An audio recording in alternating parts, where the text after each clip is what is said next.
જો આગામી 2 દિવસમાં તમે ક્યાંય પ્રવાસ જવાનું વિચારી રહ્યા છો તો આ વિડીયો ખાસ જોજો, કારણ કે અત્યારે જે વરસાદની પરિસ્થિતિ છે તેને લઈને તંત્ર દ્વારા ખાસ જે કહેવામાં આવ્યું છે કે કોઈ પણ પ્રવાસ ન ખેડવો અને ખાસ કરીને કઈ જગ્યાએ ન જવું, ધ્યાન રાખવું, તેને લઈને આપણે આજે વિંડીમાં સમજીએ કે અત્યારે વરસાદની જે સ્થિતિ છે અને આગામી કલાકોમાં, આગામી દિવસોમાં, એટલે કે આગામી હજુ 2 દિવસ સુધી ક્યાં વરસાદ વરસી શકે છે, બપોર બાદ ક્યાં વરસાદ વરસી શકે છે અને અત્યારે જે આ સ્થિતિ છે તેની પણ અત્યારે વાત કરી।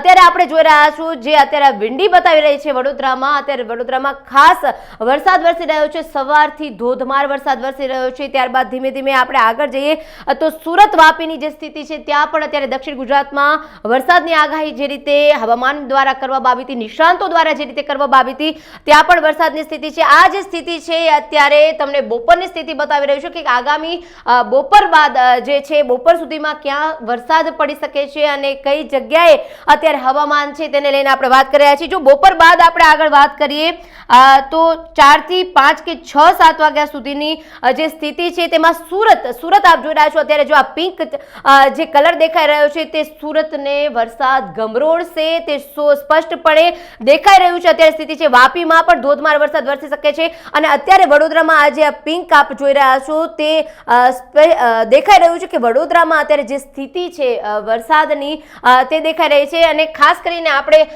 જો વાત કરીએ આગામી રાત સુધીમાં ક્યાં સુધી વરસાદ પડી શકે છે, જો રાતના વાત કરી તો આપણે રાતના 11 વાગ્યા સુધીની સ્થિતિ છે તો સુરતમાં ધોધમાર વરસાદ પડી શકે છે। આ જે છે વિંડી તમને આગામી સાંજની દેખાડી રહી છું, કારણ કે અત્યારે સાંજના સમયે સુરત પૂરેપૂરું ગમરોળાશે। ત્યારબાદ ભાવનગર છે, અમદાવાદમાં પણ વરસાદની શક્યતા છે।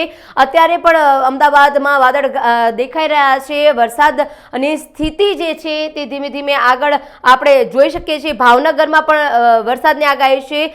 તમામ જગ્યાએ આ જે વાદળાની સ્થિતિ છે તે મહેસાણામાં છે, એટલે કે ટૂંકમાં મધ્ય ગુજરાત અને દક્ષિણ ગુજરાતમાં તમામ જગ્યાએ વરસાદની સ્થિતિ આપણે સ્પષ્ટપણે જોઈ શકીએ છીએ। થોડો નહીં, માત્ર 2 થી 3 ઇંચ નહીં, પરંતુ 7 થી 8 નહીં, એનાથી પણ વધુ વરસાદ પડે તેવી પૂરેપૂરી સંભાવના વિંડી દેખાડી રહી છે।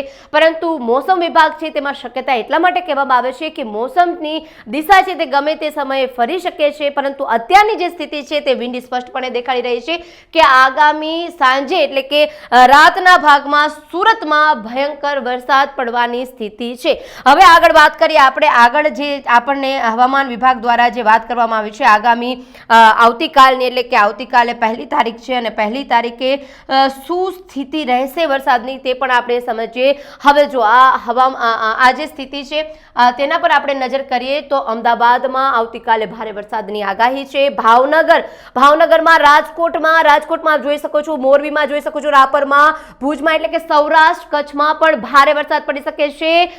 જે રીતે આપણે આગામી 23 તારીખે જોયું હતું હવામાન વિભાગ દ્વારા જે આગાહી કરાઈ હતી અને પૂરું વરસાદની સ્થિતિમાં જે દક્ષિણ મધ્ય ગુજરાત છે, અમદાવાદમાં ભયંકર વરસાદ હતો અને જનજીવન ખોરવાઈ ગયું હતું, તેવી જ સ્થિતિ થઈ શકે છે સૌરાષ્ટ્રને લઈ અને ત્યારબાદ અમદાવાદમાં પણ, વડોદરામાં, તમામ જગ્યાએ, એટલે કે મધ્ય ગુજરાત અને સૌરાષ્ટ્રમાં જે આગાહી છે તે વિંડી પણ દેખાડી રહી છે અને વિંડીમાં આપણે સ્પષ્ટપણે જોઈ શકીએ છીએ અત્યારે મોરબીમાં પણ ભારે વરસાદની તારાજી સર્જી શકે છે।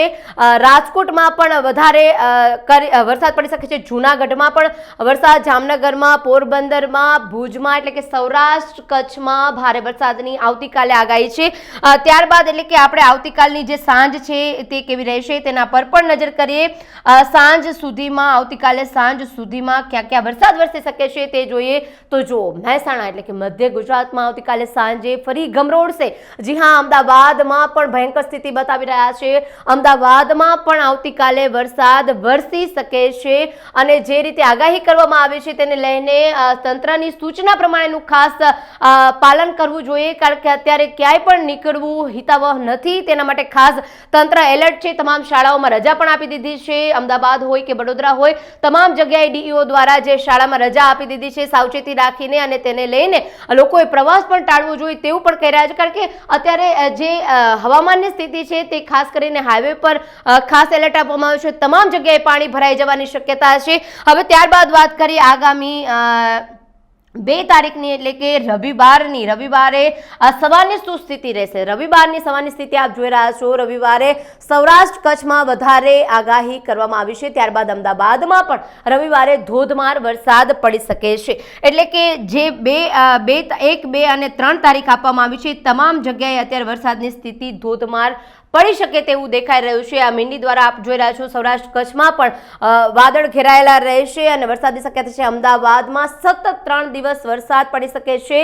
વરસાદની શક્યતા કહી શકાય કારણ કે મોસમ વિભાગ હંમેશા શક્યતા પર જ ચાલે છે. ગમે ત્યારે ઠંડા પવનો છે, ગમે ત્યારે વરસાદના જે પવનો છે દિશા બદલી શકે છે. પરંતુ અત્યારની જે સ્થિતિ છે તેના પર ખાસ નજર કરી રહ્યા છીએ આપણે અને અત્યારની જે સ્થિતિ કહી રહી છે અને હવામાનની જે સ્થિતિ હતી 99% સાચી જ પડતી હોય છે અને તે સ્થિતિ પ્રમાણે અત્યારે વડોદરામાં જે આગાહી હતી અને જે ભારે વરસાદની આગાહીના પગલે જે તંત્ર દ્વારા એલર્ટ પગલાં સાવચેતીના ભાગરૂપે લેવાઈ ગયા હતા પહેલેથી જ અને તેને લઈને અત્યારે વડોદરામાં ભયંકર વરસાદ પડી રહ્યો છે. આજની સ્થિતિની વાત કરી રહ્યું છું. વડોદરામાં આજે વરસાદ પડી રહ્યો છે. હવે ત્યારબાદ આપણે હવે જે 3જી તારીખ જે છે તેની પણ વાત કરી લઈએ. મંગળવારે 3જી તારીખ છે. 3જી તારીખે મંગળવારે ક્યાં વરસાદ વરસી શકે છે? તો સૌરાષ્ટ્રમાં, મધ્ય ગુજરાતમાં અને દક્ષિણ ગુજરાતમાં વરસાદની પૂરેપૂરી સંભાવના છે. એટલે કે આ 3 દિવસ સાવચેતીના ભાગરૂપે જો બહાર નીકળવું હોય તો વિડીયો ખાસ જોઈ લેજો અને સાવચેતીના ભાગરૂપે બહાર ન નીકળતા. આપના પોતાના પ્લેટફોર્મ લલકારને લાઈક કરો, ફોલો કરો, સબસ્ક્રાઇબ કરો અને શેર કરો.